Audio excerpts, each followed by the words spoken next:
Саламатсыздарбы, түз эфирде жаңылыктар маалымат программасынан кечке чыгарылышы, алгач негизги окуялардан кыскача. Жаздын суугу жантан өтүп турганда Кара Суудагы Учкун айылынын тургундары чатырга көчүрүлдү. Анын себеби жер көчкү. Коопсуз аймакка көчүрүү боюнча иштер жүрүп жатканы менен качан чечилет белгисиз. Кызыл Суу айыл аймагынын мурунку башчысы менен азыркысы жер талашып соттошуп жатат. Президенттин Ош облусундагы башчысы жерине барып, мындан башка да көйгөйлөр айтылды. Актануубу же түшүндүрүүбү? Аны убакыт таразалайт. Бүгүн биринчи турак жай аталышындагы кооперативдин жетекчилиги маалымат жыйын берип, кардарларды сооротду. 25 марттан баштап калкты жана турак жай каттоо башталат. Бүгүн өлкө башчысы Улуттук статистикалык комитетинин төрагасын кабыл алып, каттоого даярдык көрүү маселелерин талкуулашты.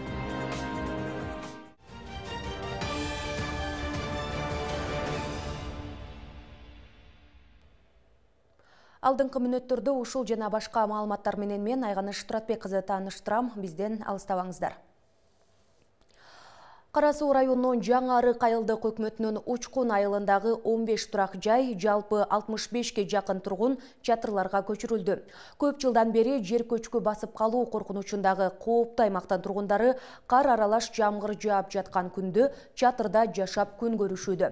Белгилесек, өзгөчө кырдаалдар министрлигинин Ош облусу боюнча башкармалыгы 20 мартта аталган айылдын тургундарын убактылуу коопсуз жайга чыгарылганын билдирген болчу. Мындан улам элеттиктердин учурдагы жашоосун билип келүү үчүн телетоп жерине барып баяндап келди. Кооптуу аймакта жашаган айыл эли жаан жааган сайын көчкү басып калуусунан кооптонуп келишет. Эми алар убактылуу коопсуз жайга тигилген чатырлардан башпанек табышууда. Аба ырайы туруксуз болгондуктан чатырга суу кирбеши үчүн айланасын казып да коюшкан. Айласыздыктан көчүп келген жарандар коопсуз аймактан жер тилке бөлүнүп, мамлекет тарабынан эртерээк көмөк көрсөтүлсө дешет.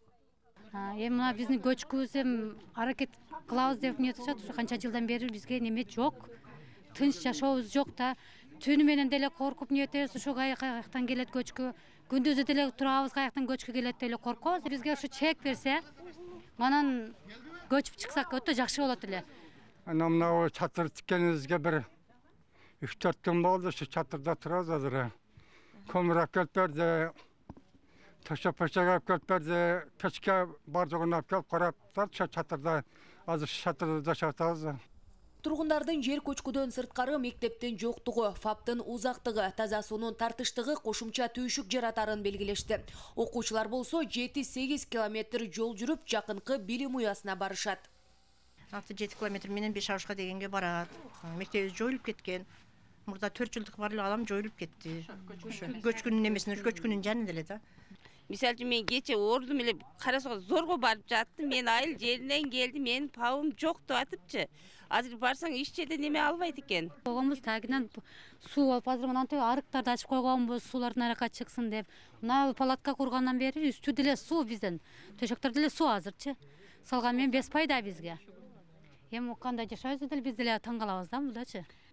Ал эми коопсуз жайдан жер бөлүп берүү маселеси министрликтин кароосунда. Министрлер кабинетинин токтомунун негизинде жерлерди трансформациялоо боюнча долбоор даярдалып, макулдашууга жиберилген. Учкун айылында 56 турак жай болсо, учурда анын 30 гана калган.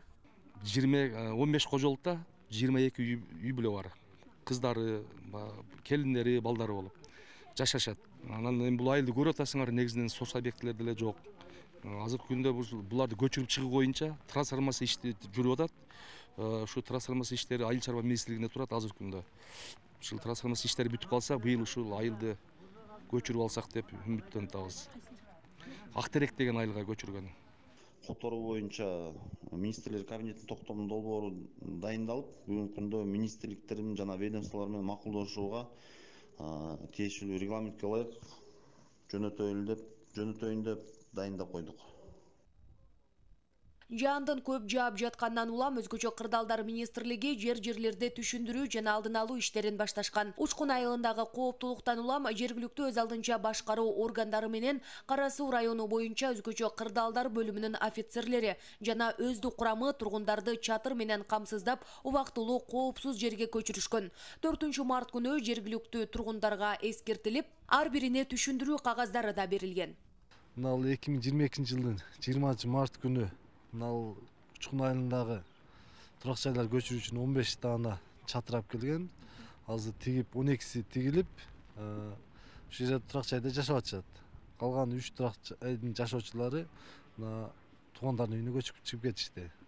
Белгилесек, Учкун айылынын эли буга чейин да бир канча жолу өзгөчө кырдаалдар министрлигинин бул жайды коопсуз аймак деп чыгарып берген тыянагына нааразы болушкан. Министрликтин адистери айылдын жогорку тарабындагы бийик адырлардын топурагынын курамында чопо бар экенин айтып, жер көчкү жогорку ылдамдык менен түшпөйт, турак жайларга жетпейт деп элди жошутушкан. Ал эми өткөн жылы март айында кайрадан кооптуу деп эскертип, 15 турак жайды көчүрүү кортундусун чыгарышкан. Айганыш Туратбек кызы, Белек Мусаев, Ош ТВ. Элет жериндеги 2 айыл өкмөт башчысынын чыры чечилди. Кара Суу районунан 60 чакырым алыстыктагы Кызыл Суу айыл аймагынын мурдагы жана учурдагы айыл өкмөт башчысы жер маселесинен улам чырдашып, соттошууга чейин барган. Бул маселени чечүү үчүн бийлик өкүлдөрү барып, атайын жыйын өткөрүштү. Чогулушта элет жериндеги негизги маселелер да айтылды. Кененирээк кийинки тасмада. 10 күндөн кийин зоолог кылып Элет жериндеги 2 айыл өкмөт башчысынын чыры ижарага алынган жерден улам башталган. Айыл өкмөттө буга чейин 10 жыл иштеген Эгемберди Ахмедов жубайынын атындагы 53 гектар жерди мыйзамсыз иштетип жаткандыгын учурдагы айыл өкмөт башчысы Камбаров Мунарбек айтып, кайтарып берүүсүн талап кылган. Бардык документтери бар жерди мыйзам чегинде иштетип келгендигин айтып, кайтарып берүүдөн баш тарткан. Мындан улам ортодо уруш талаш күчөп отуруп, соттошууга чейин барышкан. Арендага иштеткенден баштап, ошол өткөрүп, дагы келгенден 10 күндөн кийин айыл өкмөт мен алганыма мурдагы комиссиянын чечими менен арендага алган. Ошо мен алган эмесмин, аялым атында, мага мүмкүн эмес. Ошол жерди аркасынан эле топтоп, ушинтип эле элге ушинтип жаман көрсөтүп, жерди алсын, мен бүгүн өткөрүп берем. Мен эч кандай ага эме жок. Себеп дегенде, ол 10 күндөн кийин эле мага звонок кылды. Жерди беришиңиз керек dedi. Мен жерди сот аркылуу аласыз да дедим, мен телефонду сот аркылуу. Мен айыл өкмөт башчы болуп катары жерлерди мыйзамдуу бөлүштүрүшүн талап кылган. Айрым тургундарга жакпай. Жумуркадан кыр издеп мыйзамсыз алган жерлерин кайтаруунун ордуна коркутуу үркүтүүлөр болуп, жабаа болуп коштолду. Бүгүн урушуп, талашып, соттошуп турган мезгил эмес эле. Соттошудан улам азыркы айыл өкмөт башчысы Камбаров Мунарбек элеген жумушунан убактылуу алынган. Эки жарандын иши Бишкекте тергөөдө каралып жаткандыгы айтылды. Бүгүн айылдагы аксакалдар, тургундар бул маселеге ынтымакта чекит коюуга чогулушту. Анан эми бул аягы жакшы болбойт. Эгер сенин суранарың менен кечирип кой. Бул баланы кечирип сураттырабыз. Анан элибизде ынтымактылык бол, кайсы жерде ынтымак болсо, ошол жерде ийгилик болот. Жыйында жер талаштан башка бир катар көйгөйлөр ортого салынды. Кызыл Суу Кара Суу районундагы эң алыста жайгашкан айылдын бири. Айыл аймакка жетүү үчүн райондун борборунан 60 км жолду басып өтүш керек. 26 чакырым жолго ушуга чейин асфальт төшөлгөн эмес. Жамгыр жааган учурда жолдор тамтыгы чыгып, шаарга каттаган тургундарга ыңгайсыздык жаратары айтылды. Ошондой эле айыл аймактагы 2 айылга тазада, суу да жетишсиз экендиги кошумчаланып, ар бир жаранга 4 сотуктан гана жер бөлүнгөндүгү айтылды. Ортодо бир топ, 5-6 жерде көпүрөлөр бар. Ар жамгыр жааган сайын сел алып кетет, көчкө жүрүп кетет. Асфальт болгон эмес, жамгыр жааса жерлер оюлуп, транспорт каттабай калган учурлар болот. Ушул айыл өкмөтүндөгү жайыт маселеси тар. Өзүбүз мал чарбачылык менен тирилик кылган менен жайыт маселесин башка айыл өкмөттөрдө талашкан учурлар болот. Биздин жайытыбызды биздин айыл өкмөттө ушундай көрүп атасыңар. 30 айыл өкмөттүн жайытыбызды талашкан жерлер бар. Ушул маселелерди чечип берсе, Жарандардын негизги көйгөйлөрү менен президенттин Ош облусундагы өкүлү район акими менен бирге жеринде таанышты. Айтылган маселелер тез арада каралып, өзгөчө жолдорду калыбына келтирүү тапшырмасы берилди. Бул азыр эми биз келе жатып көрдүк, булардын эң эле көйгөй маселеси бул жол маселеси экен да. Ошондуктан быйыл бюджетке азыр киргизилген 4 километр жол быйылкы жылдын эсебинен Кудай буйрса акча каражат бөлүнүп 4 километрге асфальт төшөлөт деген ойлорубуз бар. Андан тышкары ушул эл менен жолугушуп, биз ушул жерде бүгүнкү күндө ушул бийлик тарабынан, президентибиз Садыр Нуркожоев тарабынан кандай ушул карапайым элдерге, ушул айыл жердеги элдерге бериле турган жардамдар боюнча айтып кеттик. Ошондой эле облус башчысы айылдагы ар бир жаранга ыңгайлуу шарт түзүп берүү зарыл экендигин белгиледи. Кымбатчылык учурунда арзандатылган кум шекер жана өсүмдүк майы Кызыл Суу айылына да жеткирилген. Исак Туратбеков, Элеман Акбаев, Ош ТВ. Кардарларды ишендирүү иретинде биринчи турак жай аталышындагы кооперативинин негиздөөчүсү жана эмгек жааматы маалымат жыйын курушту. Кооперативдин башкаруучусу жетекчилиги жалган маалыматтар тарап жатканын билдирип, журналисттерге айтып чыкты. Анда коммерциялык кооператив ишмердүүлүгүн жүргүзүп жатканын, эч бир кардарын алдап кетпей турганына ишендирди. Кооперативдин капиталдык фондунда 130 миллион сом бар экенин, бардык кардарлар төккөн акчасын арыздын негизинде алса болот тургандыгына жетекчиси токтолду. Белгилей кетсек, кечээ каланын ички иштер башкармалыгынын алдына 30дан ашуун жарандар чогулуп, кооператив алдап жаткандыгын айтып, нааразычылык акциясына чыгышкан. Биринчи турак жай кооперативи 2017 жылдан бери ишмердүүлүгүн жүргүзүп келген, башкы кеңсеси Бишкек шаарында жайгашкан. Аталган турак жай кооперативинен учурда 114 жаран үй менен камсыз болом деп күтүүдө. Мисал үчүн аларга биз баарын айтканбыз. Туугандар сотко баргыла. Потому что договорду милиция өзгөртпөйт, сот өзгөртөт. Эми 6% эмесин айтып берсем, 6% мисалы үчүн биз 5 жылдан бери иштеп атсак, чыгаша бар да ай сайын. Ал кетти да, мен аны никак не могу вернуть. Это невозможно просто. Арендага кетти, зарплата и так далее, и так далее. Биз мисалы үчүн паевый акча только эки направленияга иштетилет. Ал үй алганга кооперативден мүчө чыгып кетем десе, ошол экөөнүн. Примечание финансовой отчетности. Ушул баары так көрсөтүлгөн. То, что паевый акчалар туура эмес жерге колдонулган эмес деген. 6% бул чыгашага кетет деп договордо так жазылып турат.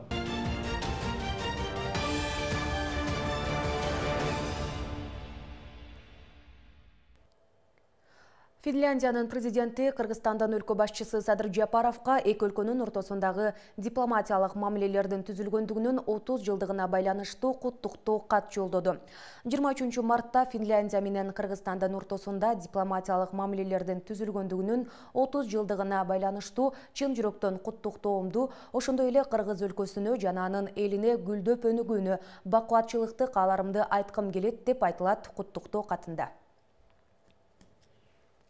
Президент Садыр Жапаров бүгүн 23 мартта өлкөнүн улуттук статистикалык комитетинин төрагасы Бактыбек Кудайбергеновду кабыл алды. Жолугушуунун жүрүшүндө улуттук статистикалык комитеттин учурдагы ишмердүүлүгү жана быйыл Кыргызстандын калкын жана турак жай фондун каттоого даярдык көрүү маселелери талкууланды. Мамлекет башчысы алдыдагы окуянын масштабдуулугу жана маанилүүлүгүн баса белгиледи. Ал коронавирустук пандемия шартында иш-чаранын бардык катышуучуларынын коопсуздугун жана кыргызстандыктардын жеке маалыматтарынын купуялуулугун камсыздоо зарылдыгын белгиледи. Бактыбек Кудайбергенов улуттук статистикалык комитет 25 марттан 3 апрелге чейин жана республиканын айрым аймактарында 23 апрелден 2 майга чейин өткөрүлө турган каттоого толук даяр экенин билдирди. Азыркы учурда 28 миңге жакын убактылуу каттоо кызматкерлер кабыл алынып, аларды окутуу семинарлары өткөрүлдү. Иш-чараны уюштурууга байланышкан бардык каржы маселелери чечилди. Улуттук статистикалык комитеттин төрагасы кошумчалагандай, калктык каттоо биринчи жолу мобилдик тиркемени колдонуу менен электрондук форматта каттоочулардын жеке уюлдук телефону же планшет аркылуу өткөрүлөт. Бул болсо ошол элди жана турак жай фондун каттоо алдында турабыз. 2020 жылы Бириккен Улуттар уюму тарабынан каттоо жүргүзүү боюнча чечим кабыл алган, бирок өлкөбүздө пандемияга байланыштуу, коронавируска байланыштуу жылдырылып келген. Мына сиздер эми жакын арадан баштап масштабдуу түрдө каттоо алдында турасыздар. ошол иш-чаралар боюнча кандай даярдыктарыңыздар бар, кандай жетишпегендиктер бар, өкмөт тарабынан жардам бере турган, ушулар туурасында айтып берсеңиз. Кудай буйрса баардык окууларды өткөрүп, ар бир областтарда, райондордо айыл өкмөттөргө чейин 28 миңге чукул ушул биздин иш-чарага тартыла турган кесипкөй адамдарды кабыл алдык. Буларга бюджет тарабынан бюджеттен 321 миллион сом бөлүнүп берилген. Бардык акча жетиштүү. Бул ушул биздин 27 миң, так айтканда 899 кишиге айлыктары, тамак ашы чечилген.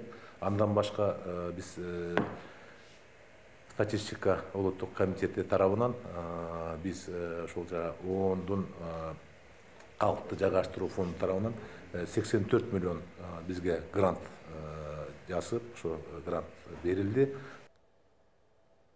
Акылбек Жапаров Евразиялык патенттик ведомствонун президенти Григорий Ивлиевди кабыл алды. Министрлер кабинетинин башчысы аны жаңы кызматка киришүүсү менен куттуктап, алгачкы расмий сапарын Кыргызстандан баштаганы үчүн ыраазычылык билдирди. Ал белгилегендей, мамлекет Евразиялык патенттик уюмдун интеллектуалдык менчиктин жана инновациялардын натыйжалуу тотумун калыптандыруудагы уюмга мүчө мамлекеттердеги технологиялык жана инновациялык өнүктүрүүдөгү ролуна жана салымына чоң маани берет. Өз кезегинде Григорий Ивлиев Евразиялык патенттик кызматтын ишмердүүлүгүнүн негизги багыттары жана уюмга мүчө өлкөлөр менен кызматташууну өнүктүрүү пландары тууралуу айтып берди. Ошондой эле министрлер кабинетинин төрагасы Акылбек Жапаров министрлер кабинетинин кезектеги кеңешмесин өткөрүп, анда 14 маселе каралды. Тактап айтканда, салык карыздарын өндүрүү тартиби жана кыйыр ыкмалардын негизинде салыктык милдеттенмелерди аныктоонун методологиясы бекитилди. Министрлер кабинетинин чечимине ылайык 1 апрелден 31 декабрга чейин Кыргызстанга импорттолуучу кумшекердин жана рафинатталган өсүмдүк майынын кошумча наркына нолдук салык ставкасы белгиленген. Бир катар ченемдик укуктук актылардын долбоорлору толуктап иштеп чыгууга жөнөтүлгөн. Министрлер кабинетинин төрагасы долбоорлордун даярдалышын сынга алып, бардык долбоорлор тыкыр укуктук жана экономикалык экспертизадан өтүшү керектигин белгиледи. Жогорку кеңештин төрагасы Талант Мамытов Түрк мамлекеттер уюмунун аксакалдар кеңешинин төрагасы Бинали Йылдырымды кабыл алды.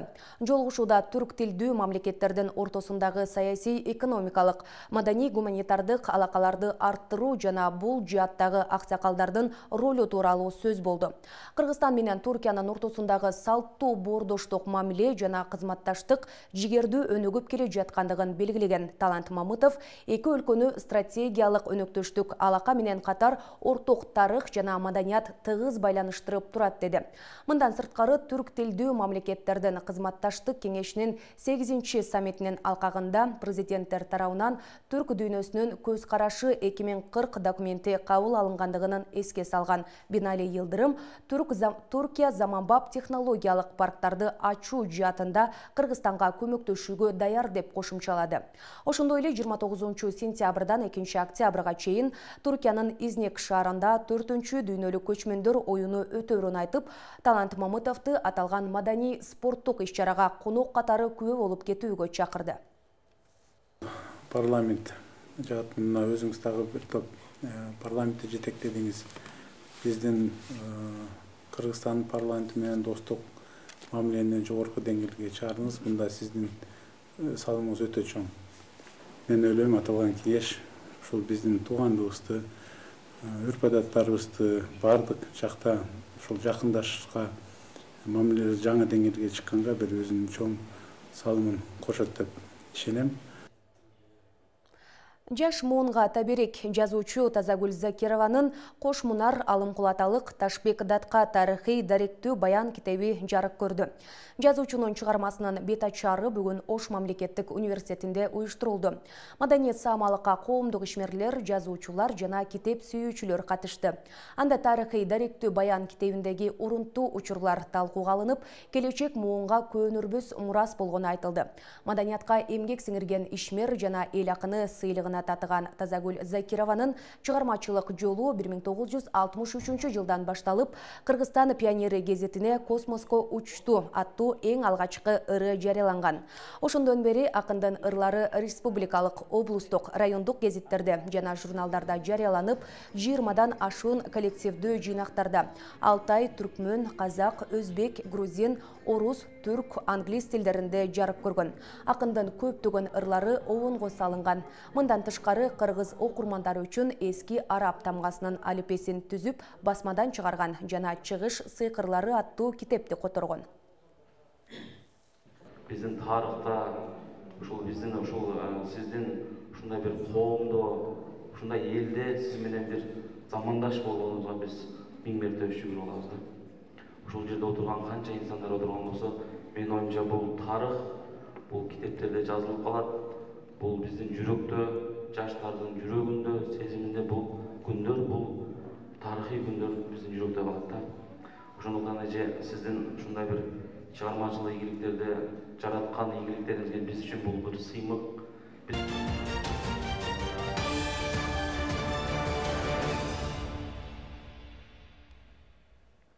Урматтуу телегөрүүчүлөр, сиздер өлкө боюнча алынган соңку кабарлар менен ортоктош болдуңуздар. Ал эми эфирден жүрүшүн чет жактан алынган жаңылыктар улантат. Аны менен кесиптешим Абдумалик Базарбаев тааныштырат.